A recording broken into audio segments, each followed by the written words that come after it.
بسم اللہ الرحمن الرحیم۔ السلام علیکم ورحمۃ اللہ وبرکاتہ۔ صرف و نحو کورس میں صرف کا پہلا سبق فعل ماضی معروف کی گردان ہم نے پڑھ لی۔ اب دوسرے سبق میں ماضی کے صیغوں کو پہچاننے کی نشانیاں ہم پڑھیں گے اور اسی کے مطابق اس کا ترجمہ کیا جائے گا۔ اس سے پہلے کچھ اصطلاحات سن لیں تاکہ پریشانی نہ ہو۔ واحد ایک کو کہتے ہیں، تثنیہ دو کو کہتے ہیں، جمع دو سے زائد کو کہتے ہیں، یعنی تین یا تین سے زائد کو۔ اسی طرح کی اصطلاح استعمال ہوگی مذکر مؤنث کی۔ مذکر مرد کو کہا جاتا ہے، مؤنث عورت کو کہا جاتا ہے۔ اسی طرح ایک اصطلاح استعمال ہوگی غائب مخاطب متکلم۔ غائب یعنی جس کے متعلق بات کی جائے لیکن وہ حاضر نہ ہو، اس لفظ سے ہی معنی سمجھ میں آ جاتا ہے، غائب ہوتا ہے وہ۔ اس کے ترجمے میں وہ ہوتا ہے، اس ہوتا ہے۔ مخاطب جس سے بات کی جائے، سامنے والا جو ہوتا ہے وہ مخاطب کہلاتا ہے، جس سے بات کی۔ ترجمے میں آپ دونوں، آپ سب، یہ ترجمے میں آتا ہے۔ متکلم خود بات کرنے والا ہوتا ہے، ترجمے میں میں، ہم سب۔ تو یہ اصطلاح ذہن میں رکھیں۔ تو پہلا صیغہ ضربہ۔ ضربہ واحد مذکر غائب کا صیغہ ہے۔ نشانی لام کلمے کا مفتوح ہونا، ٹھیک ہے نا۔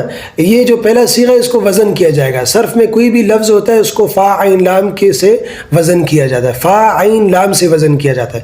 تو ضربہ کو فا عین لام سے وزن کریں گے۔ ضربہ بروزن فعل، تو لام کلمے کے مقابلے میں با ہے، تو لام کلمہ مفتوح ہونا۔ لام مفتوح ہونا صرف کی اصطلاح میں وہ حرف جس پر زبر ہو۔ لام کلمہ کے مقابلے میں جو حرف ہوگا اس پر زبر ہونا چاہیے۔ پہلے جو درمیانی حرف ہے وہ بدل سکتا ہے، اس پہ زیر یا پیش آ سکتا ہے، اور جو پہلا حرف ہے جو فا کلمے کے مقابلے میں اس پر بھی پیش آ سکتا ہے، لیکن جو آخری جو حرف ہے جو لام کلمے کے مقابلے میں وہ مفتوح ہونا چاہیے، وہ اس پر زبر ہوگا، اس پر زیر یا پیش نہیں آ سکتا۔ واحد مذکر غائب کا صیغہ ہے تو ترجمہ واحد مذکر غائب کا کریں گے۔ کس طرح میں ابھی بتلاتا ہوں۔ ضربہ، ضاد رابہ، یہ مادہ ہے، اس کا ترجمہ ہے مارنا۔ اب اس کا ترجمہ کس طرح کریں گے؟ غائب کا اس واحد کا ترجمہ کریں گے، ایک مذکر کا ترجمہ کریں گے، مرد نے، اس ایک مرد نے۔ واحد مذکر غائب کا صیغہ ہے نا، تو ترجمہ بھی اسی طرح کریں گے، اس ایک مرد نے۔ ماضی کی تمام صیغے ہیں تو ماضی کا ترجمہ کریں گے مارا، اس ایک مرد نے مارا، گزشتہ زمانہ، ٹھیک ہے نا۔ تو ضربہ دوسرا صیغہ، یہ تثنیہ مذکر غائب کا صیغہ ہے۔ علامت آخر میں جو الف ہے یہ اس کی علامت ہے، ٹھیک ہے نا۔ ترجمہ اسی طرح کیا جائے گا۔ ان غائب کا، ٹھیک ہے نا، ان تثنیہ دو مذکر مردوں نے، ان دو مردوں نے۔ ماضی کا چونکہ صیغہ ہے تو مارا، ان دو مردوں نے مارا۔ جمع مذکر غائب ضربو، یہ جمع مذکر غائب کا صیغہ ہے، علامت آخر میں واو۔ تو ترجمہ اسی طرح کریں گے، ان سب مردوں نے مارا۔ جمع کا ترجمہ کریں گے مذکر کا اور غائب کا، اور ماضی کا ترجمہ ان سب مردوں نے مارا۔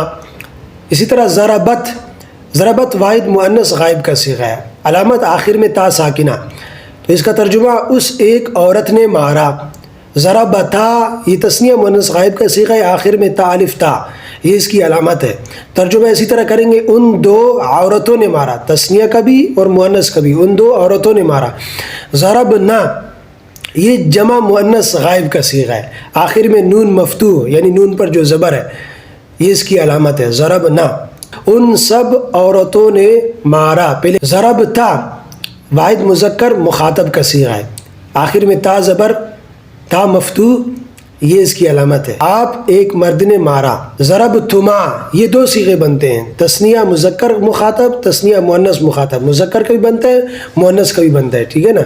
تو ترجمہ مذکر کا ہوگا مذکر کریں گے، مؤنث ہوگا مؤنث کریں گے۔ تو ضربتما تثنیہ مذکر مخاطب، آخر میں جو تما ہے یہ اس کی علامت ہے۔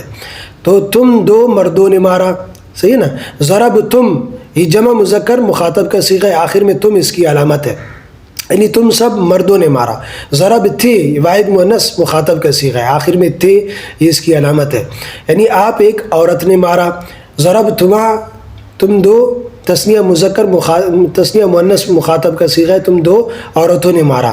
ضرب تن، یہ تن اس کی علامت ہے، جمع مؤنث مخاطب کا صیغہ ہے، یعنی تم سب عورتوں نے مارا۔ ضرب تو، یہ واحد متکلم کا صیغہ ہے، آخر میں تو اس کی علامت ہے، واحد متکلم یعنی میں نے مارا۔ ضربنا، یہ جمع متکلم کا صیغہ ہے، آخر میں نا اس کی علامت ہے، یعنی ہم سب نے مارا۔